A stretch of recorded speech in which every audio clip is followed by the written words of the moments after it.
Alhamdulillahi Rabbil Alamin. Wassalatu wassalamu ala asyrafil anbiya'i wal mursalin wa ala alihi wa sahbihi ajma'in. Subhanaka la ilma lana illa ma 'allamtana innaka antal alimul hakim. La haula wa la quwwata illa billahil aliyyil azim. Rabbi shrah li sadri wa yassir li amri wahlul 'uqdatam min lisani yafqahu qawli. Allahumma iftah 'alaina bi futuhil 'arifin bik. Allahumma ja'alna minal ladzina yastami'una al-qawla fayattabi'una ahsana. Allahumma 'allimna mimma jahilna wanfa'na bima 'allamtana wa zidna ilman nafi'a ya rabbal alamin. Qala Syekh Musannif rahimahullah taala wa nafa'na bihi bi ulumihi fid dharain amin. Kita di muka surat 16 rasanya. Kata Musannif dan ke-8-nya iradah. Artinya wajib bagi Allah Ta'ala itu ada sifat iradah, artinya kehendak, yakni berlaku tiap-tiap sesuatu itu dengan sengajanya Ta'ala, yang berdirilah sifat iradat itu pada zatnya Ta'ala, yang menentu ia dengan iradatnya pada azali akan mumkinat yang berlawanan. Hadirin sekalian, pertama sekali syukur terima kasih kita ke Allah Ta'ala. Syukur kita nikmat hidup yang masih Allah Ta'ala beri. Mensyukuri nikmat hidup ni sebahagian daripada ajaran Nabi SAW yang diajar kita dengan baca doa bangun pada tidur. Alhamdulillahilladzi ahyana ba'dama amatana wa ilaihin nusyur. Pujian bagi Allah yang ahyana ba'dama amatana, yang dia telah menghidupkan kita selepas daripada mati kita, dengan ditidurkan kita. Jadi syukur kita banyak-banyak Allah Ta'ala masih hidupkan kita pagi ni. Dan syukur kita dapat Islam. Kita dah Islam sejak kecil lagi.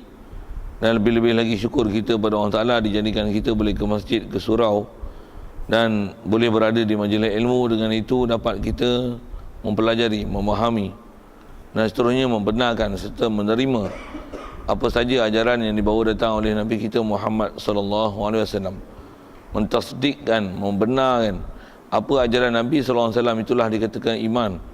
Jadi syukur kita hidup dalam negara Islam, iman pula dijadikan kita pula hati lembut, boleh taat patuh perintah Allah Ta'ala, tinggalkan larangannya. Dijadikan kita pula dalam keadaan sihat, lapang masa. Ya, ada orang kadang-kadang lapang masa ada, sihat pun ada, tapi tak boleh dimanfaatkan untuk boleh taat pada Allah Ta'ala.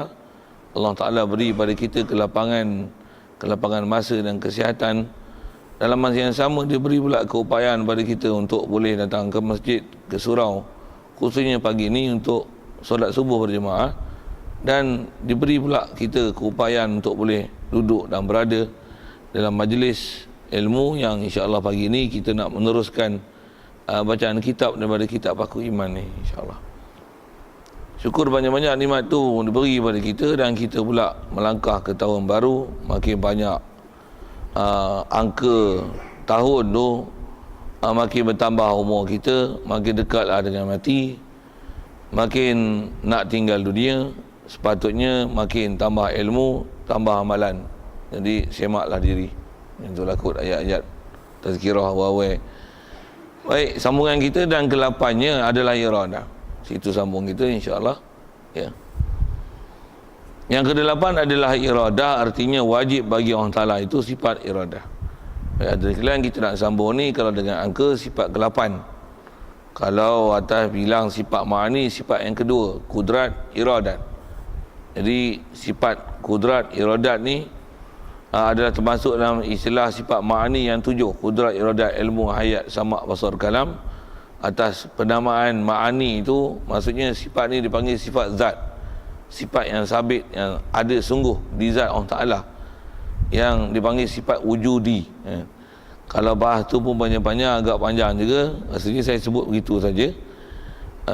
Macam mana pun atas kita bicara sifat ni, mestilah sifat ni ada pada Allah Ta'ala. Kalau ambil terjemah mudah iradat tu, kata dia, kalau terjemah kita pun, kalau kita biasa belajar, biasa dengar iradat ni, maksudnya kita wajib i'tiqad mestilah ada pada Allah Ta'ala kehendak. Pasal kita bicara ni sifat Tuhan, sifat Allah, mestilah Allah sempurna. Bila kata dia Tuhan, mestilah dia so perfect, yang tidak akan ada apa-apa sifat kekurangan pada dia. masakan sempurna dia jika ada sesuatu atas muka bumi ini ataupun atas bahasa lain ada sesuatu di alam ini yang berlaku bukan dengan kehendak dia. Kalau ada macam tu, maksudnya he's not perfect. Jadi semestinya atas sempurnanya dia, mestilah semua berlaku dengan kehendak dia. Sikit dalil ke Quran. Awal-awal Quran sebut macam mana, ayat kita selalu dengar dalam surah Insan. Selalu subuh Jumaat kita dengar, wa ma tasyauna illa an yasha Allah. Tidak ada apa yang kamu kehendaki melainkan kehendaki kamu tu adalah kehendak Allah. Tu power tu ayat tu. Dan kita kena hidup dalam keadaan sentiasa beriktikad begini tuan-tuan, kalau ikut setiap masa daiman. Bukan masa belajar je kita belajar kata Allah Ta'ala memang kehendak dia semua, tapi lain daripada majlis ilmu kita tak berasa apa yang berlaku itu adalah kehendak dia. Yang tu pun kalau ikut adalah kesalahan dalam bab akidah. Yang tu adalah kesalahan yang kalau kita tak peralusi ilmu tuan-tuan, kita duk rasa kita tak ada salah dah dengan Allah Ta'ala. Yang ni antara kesilapan kita. Antara kesilapan kita tuan-tuan, kita nak sebut ni silap lah, pasal kita belajar ni kalau kita tak koreksi diri dengan apa silap kita, kita akan rasa macam kita ni tak pernah berdosa. Sebab tengok tuan-tuan, kalau memang saya nak fokus itu, apa dia? Khususnya tentang dosa tu. Kita memang tak ada dosa kalau katalah kita dah tak tinggal semayang. Kita dah tak ada tinggal semayang. Kita dah tak ada istilahnya tinggal puasa. Katalah maksiat judi, arak apa tak ada. Nisbah sokong tak ada. Sabar pula nak sokong tu, maksudnya sokong tu maf'ul tu sambung je lah belakang. Sokong apa saya maksud tu kan. Nak pergi sentuh anjing pun saja-saja tak ada pasal sebut sentuh anjing. Kita tak ada pasal lah bab-bab tu. Untuk soal, ada dosa lagi tak? Kita jawab. Dosa apa? Dosa mata? Dosa telinga? Dosa apa paling besar sekali?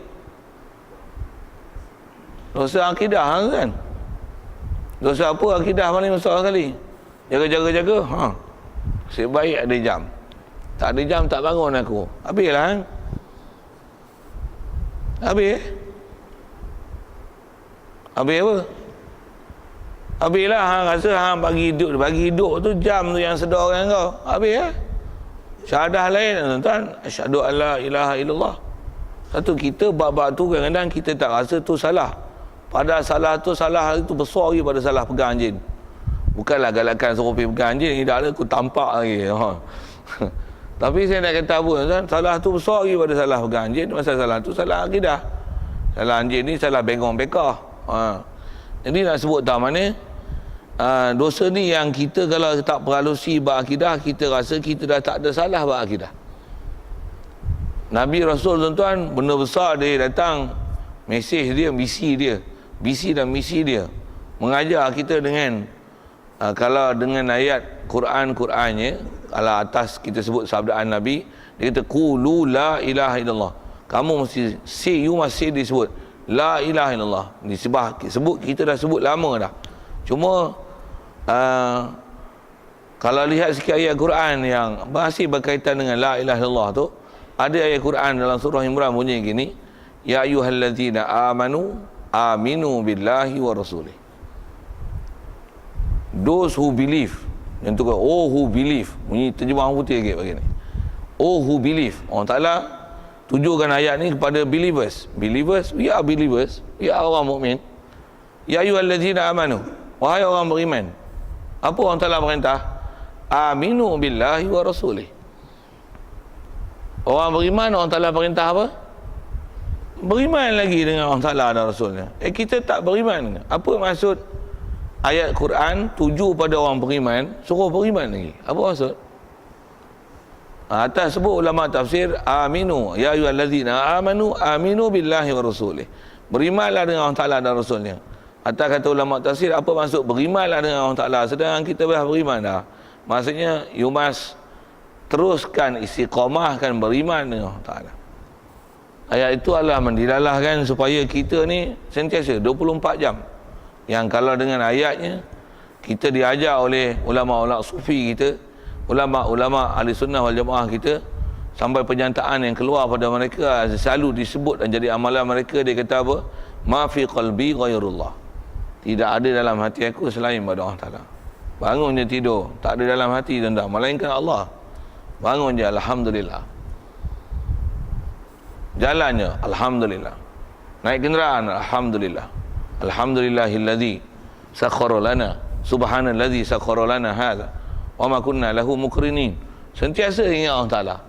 Kita ni bila ada tak mantap, kalau katalah hafal doa pun, just hafal doa dan amalan doa, tapi hati kita tak muraqabah dengan Allah Ta'ala.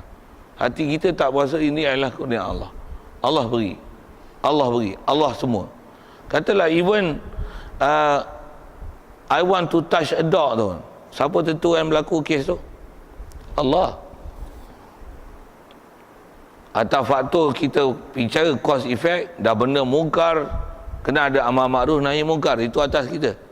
Atau fahaman ketuhanan ni kita belajar, nak belajar apa ni, yang kita relatekan dengan kita belajar asas akidah yang sedia maklum pada kita, beriman qada dan qadar, dan memang dia berkaitan dengan bab iradah ni. Apa dia?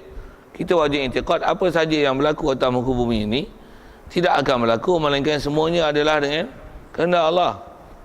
Mana ada berlaku dengan tak kehendak Allah. Tu sekali lagi sebut, even I want to touch a dog, mana boleh berlaku melainkan dengan kehendak Allah. Sebab berlaku dengan memang kehendak dia. So you buat apa? You pun touch a dog, you pun touch the dog, is kepala otak you. Sikit lah, walaupun isu agak basi sikit, saya main lambat, nak bagi ulasan lambat sikit lah kan. Tapi kita bicara bab iradat. Maksudnya nisbah kehendak berlaku, mesti kehendak berlaku dengan Allah Ta'ala. Tapi adakah kita boleh join? Pemerintah kita naik minyak 2 kupang, mana ada boleh berlaku sesuatu melainkan kehendak Allah Ta'ala. Kalau Patu Bari bagi ulasan tentu dari sudut kata naik harga barang adalah ketentuan Allah Ta'ala azali, betul dari sudut ketuhanan. Tapi di atas dasar pemerintah, minyak dunia turun, kau bagi naik minyak, ada something wrong kat you. Yang ni kita kena faham konteks. Nisbah ketuhanan satu hal kita kena faham, nisbah amal ma'ruf kita faham, yang tu yang kita nak sedar orang diri kita. Kalau kita rasa kekitaan ke kita, yang tanpa kita berasakan semua tu adalah hak Allah, maksudnya masih something wrong kat kita. Even kat kita pun masih something wrong. Apa something wrong kat kita adalah masalah iradah.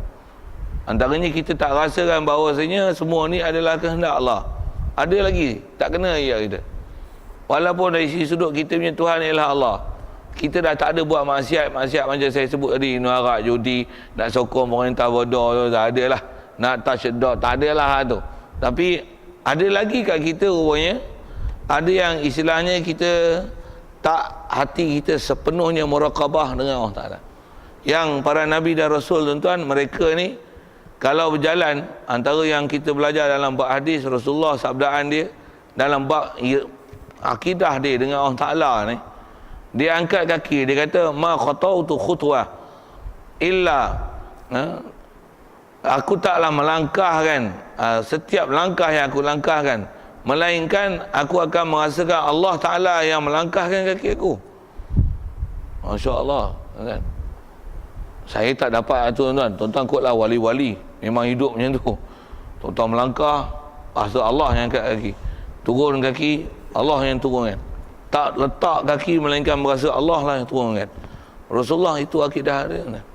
Dia tidur, dia kata ma tanamu innama namas aini wala tanama qalbi atau kama qala. Dia kata yang tidur ni tidur hati aku, hati tak tidur. Dia tidur lena, tidur mata aku. Silap sebut tu kan.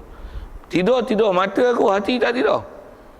Maksudnya orang tengok dia tidur, tapi hati sentiasa ingat Allah Ta'ala. Masya Allah. Kita sembahyang. Yang kata tidur mampu itu. Saya sebut saya tuan-tuan, saya tak sebut tuan-tuan. Tidur mampu itu. Kan? Kita hidup sembahyang pun kita tak ingat Allah Ta'ala. Jadi jauh lagi kita ni. Yang ni yang kita kena belajar, yang kita kena faham. Yang kita bicara dalam bab iradah ni macam mana, yang nak faham yang sepatutnya mengikut akidah Ahlussunnah wal Jamaah tentang iradah Allah Ta'ala. Satu dia sebut, okey, baru baca kitab kita. Jadi atas kita nak faham tu, hak tu lah. Jadi wajib bagi Allah Ta'ala itu ada sifat iradah, mesti. Kalau Allah Ta'ala mesti kita iktiraf tentang sifat iradah dia, Yang terjemah iradah ni kehendak. Kehendak. Baik, apa maksud kata mesti kita i'tiqad ada pada Allah Ta'ala kehendak, yakni mengendakilah oleh pengarang kita. Maksud daripada perkataan wajib i'tiqad Allah Ta'ala di iradah ni ialah berlaku tiap-tiap suatu itu dengan sengajanya Allah Ta'ala. Berlaku setiap suatu tu dengan sengaja Allah. Tu bahasa sengaja tu maksudnya macam mana? Memang kehendak dia. Yang syaitan jadi syaitan, masa apa syaitan jadi syaitan? Allah yang memang kendakikan syaitan jadi syaitan. Pasal apa Abu Lahab jadi Abu Lahab? Pasal memang Allah Ta'ala kendaki Abu Lahab jadi Abu Lahab. Pasal apa Abu Jahal jadi Abu Jahal? The same answer lah. Pasal apa Najib jadi Najib? Oh, sebut macam tu. Siapa kita jadi kita? Allah yang kendaki kita jadi kita. Sebut kita tu, saya sebut ke Najib tu pasal dia orang besar, sebut bila orang besar-besar kan. Kita ni pasal sedarkanlah diri kita. Sebut ke Abu Lahab, Abu Jahal tu nak kata apa? Supaya nak fahamkan bukan saja kendaki Allah Ta'ala ni benda-benda yang baik-baik, bahkan buruk baik semua datang daripada Allah Ta'ala. Tu kita belajar qada dan qadar. Nisbah baik buruk semua datang pada Allah Ta'ala. Cuma tak diajar pada kita adab bercakap, jangan burukkan Allah Ta'ala di atas kejadian buruk yang dia buat. Memang dia buat semua, mana ada sesuatu yang bukan perbuatan dia. Tapi don't blame Allah Ta'ala di atas apa yang dia buat. Ya Allah, kenapa kau miskin dengan aku? Oh, you cannot say like that. Very rude. That is rude word, you know. Kurang ajar. Tu. Ada pula, ya Allah, kenapa kau miskin dengan aku? No, you're not supposed to say like that. Salah cakap gitu. Salah, keluar adab. Kafir tu dah lah. Ya Allah, ya Allah, dia petikai macam petikai kan ni. Kenapa? Di atas jalan petikai, apatah lagi istilah blame Allah Ta'ala. Ya Allah, aku bodoh, ya Allah, buat macam mana aku bodoh? Ada pula. Memang Allah Ta'ala, kalau nisbah kita bodoh, dia yang bodoh dengan kita. Nisbah kita bicara kudrat iradat macam tu. Tapi don't blame Allah Ta'ala di atas apa yang ditentu kita jadi macam tu. Bahkan cuba semak kat kita atas jalan taklif, dia suruh semak. Pasal apa? Bodoh? Tak mengaji. Even you sokong, you tak mengaji. You sokong tapi you tak ngaji elok-elok. You sokong tapi ngaji duduk luar. Sedap pun itu. Siapa dia duduk luar, main masuk dalam. Pasal apa? Pasal masih ada cuai tu istilahnya. Walaupun dari sisi sudut dah nak pergi perjuangan Islam tu, bagus dah. Tapi maksudnya hang pun tak nak buat Islam lagi. Hang pun masih tak nak duduk dalam majlis Islam yang betul-betul lagi. Hang pun masih tak mau taat yang sepatutnya taat itu. Kita kena ada kahloban untuk cari Islam yang sampai kita lah kalau ikut I'm the man.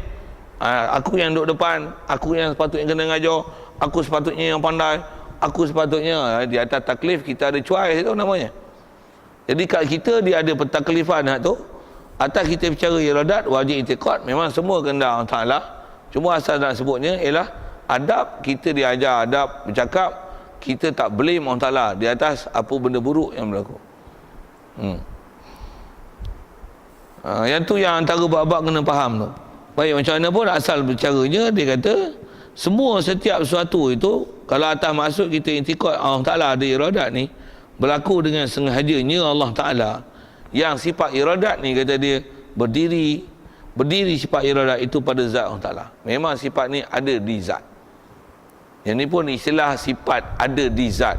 Zat Allah Ta'ala bersifat dengan iradat. Bila bahas ilmu tuan-tuan, memang ada istilah zat dan sifat. Dan bila sebut sifat, mestilah ada istilah dan membahasakan sifat ni ada di zat. Memang tak dapat tidak bahasa tu dipakai lah.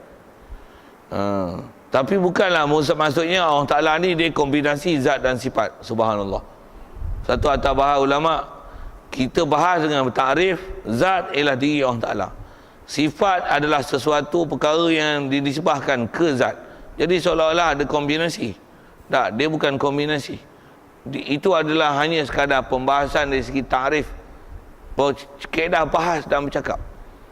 Adapun dari segi i'tiqad, kita berkaji i'tiqad, zat dan sifat huwa hiya. Kalau kata ada sifat iradat, siapa yang ada iradat ni? Allah. Jadi Allah lah. Jadi yang bersifat iradat tu ialah Allah yang bersifat iradat. Jadi maksudnya zat dan sifat bukan satu benda yang beza pada realiti. Tapi atas pihak bahas tarikh, zat lain, sifat lain, atas definisi. Macam mana kita sebut benda dan warna. Sejadah ni hijau. Sejadah ialah benda, hijau adalah warna. Tuan-tuan tengok, nampak sejadah ni? Nampak sejadah ke nampak hijau? Nampak hijau yang ada di sejadah. Tu nampak sejadah ke nampak hijau? Nampak sejadah lah yang warna hijau. Untuk sejadah dengan hijau lain tak? Untuk sejadah tu apa? Sejadah ialah benda. Hijau tu apa?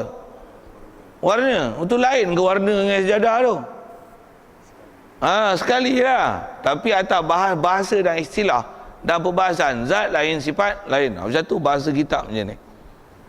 Yang ni pun tuan-tuan, ada orang otak cetek, yang ni pun tak boleh faham. Yang ni lah pembahasan. Kalau ada ustaz-ustaz kontemporari yang kepala otak Al-Bangangi, dia kata apa? Dia kata ngaji sifat 20 ni falsafah. Bukan falsafah, ini pembahasan lughah. Ini adalah pembahasan bahasa yang Quran orang telah fokuskan, disebut dengan inna anzalnahu Qur'anan Arabiyyan. Kami turun Quran dengan Arabi, maksudnya nisbah kepada bahasa Arab, bahasa dia Arab, uslub dia Arab, dia punya grammatical dia Arab, dia punya cara bahas Arab, zuk dia Arab, semua dengan kaedah Arab. Jadi nak bahas Arab takkan buta-buta gitu. Begitu juga ustaz-ustaz yang kontemporari yang Al-Bangangi saja nak sebut itu tuan-tuan. Pasal zaman tadi kadang yang Bangangi ni orang awam tu kadang yang bengong tu ustaz lah, yang buat anjuran I want to touch a dog. Ustaz tu, ustaz apa nama? Syed apa tak pernah peduli nama tu apa nak ingin tengok. Syed Azmi, yes. Kalau ada Azmi kat sini, sorry lah, Syed Azmi mana? Bukan tuan-tuan, yang lain ada Syed pula. Bukan Syed ni tak masuk tentera. Okey, tak faham tu lah. Ada orang tak faham. Nak cerita apa ni?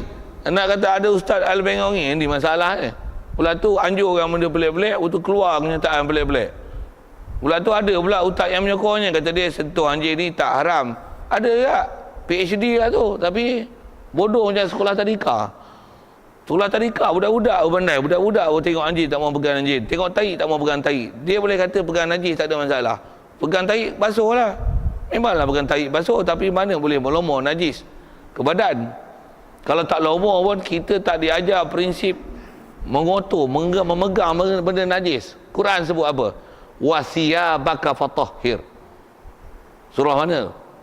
Mudaththir, ya ayyuhal mudaththir qum fa'anzir wa rabbaka fakabbir wasiyabaka fatahhir. Apa maksudnya? Your clothes you must clean it.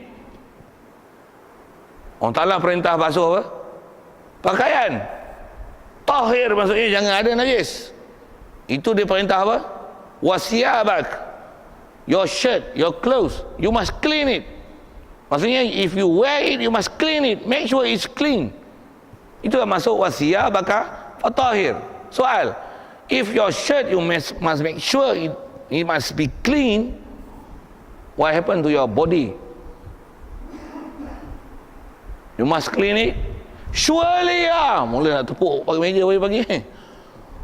Bodoh lah apa buat ni. Very bodoh lah.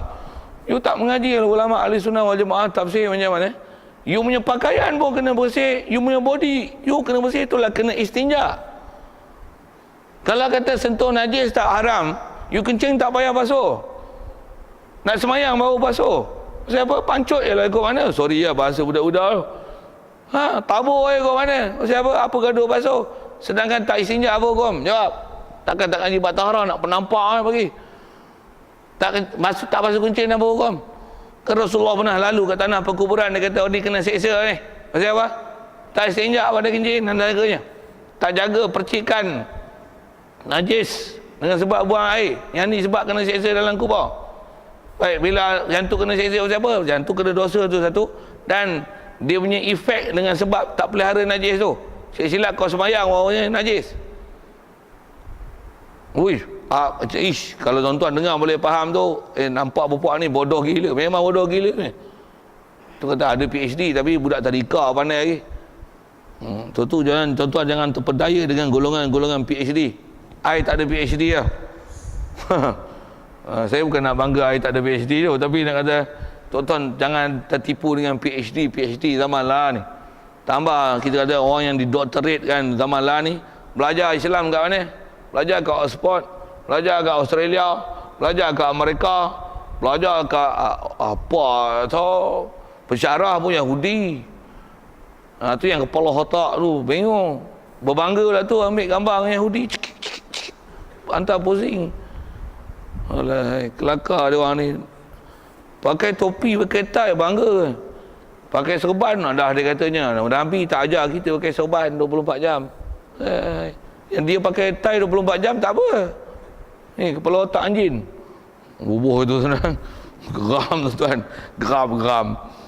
Macam mana pun asal kita bicara apa, sikit ulasan bab tu masih lagi. Walaupun duk basi, dia geram tu tak lepas, kena sebut tak.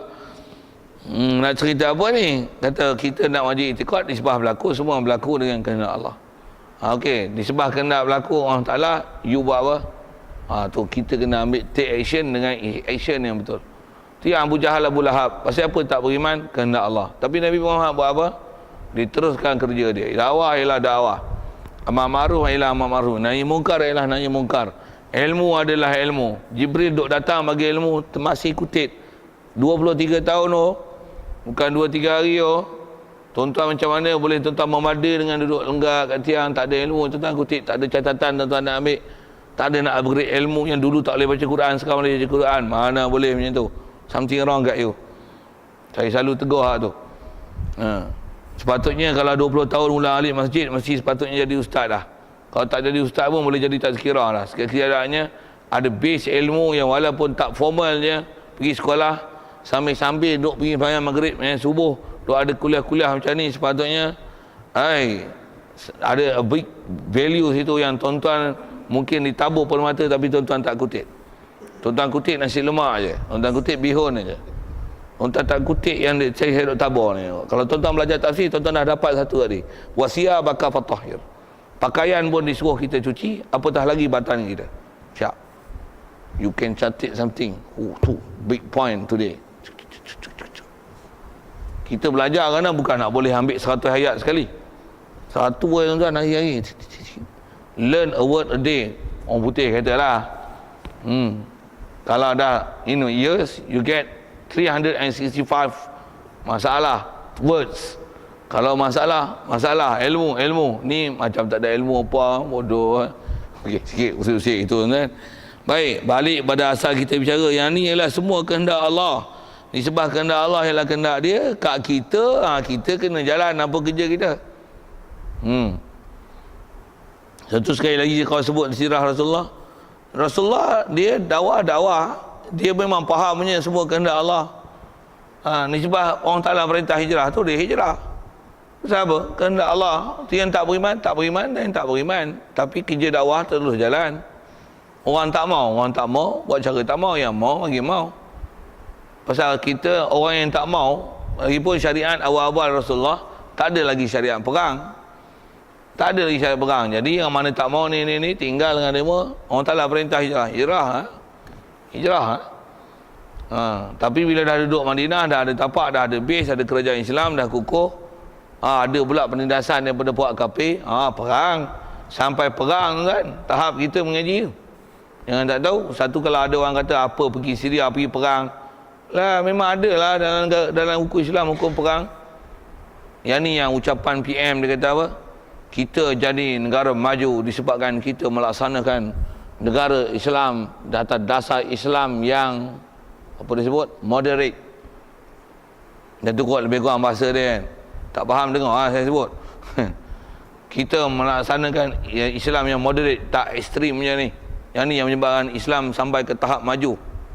Maju ke Islam. Tengok dia yang cakap tu. Najib yang cakap tu. Dia maju ke? Maju apa? Majulah, duit banyak. Bini dia maju. Majulah, maju ke Islam. Allah. Itu dia yang bekas-bekas PM dulu macam mana? Abdullah Hudawi macam mana? Tak tahulah macam mana oper lah ni. Saya tak tahu cerita. Saya pun tak ambil cerita ni mah. Tok Dad macam mana? Makin maju ke? Tengok duk sewel gitu lah. Duk sokong kasih Ahmad macam tu. Kalau mati tuan tak wajib sembahyang mayat tu. Pasal apa? Anti hadis tu. Menerima proses penafsiran semula Quran dan melayakkan menafsir Quran kepada orang yang bukan ahli. Gila kan? Orang tak layak jadi Perdana Menteri, bisin. Orang tak layak jadi doktor, bisin. Orang tak layak untuk tafsir Quran, dia boleh melayakkan bagi tafsir Quran. Arab pun tak kerti. Dia siapa tu?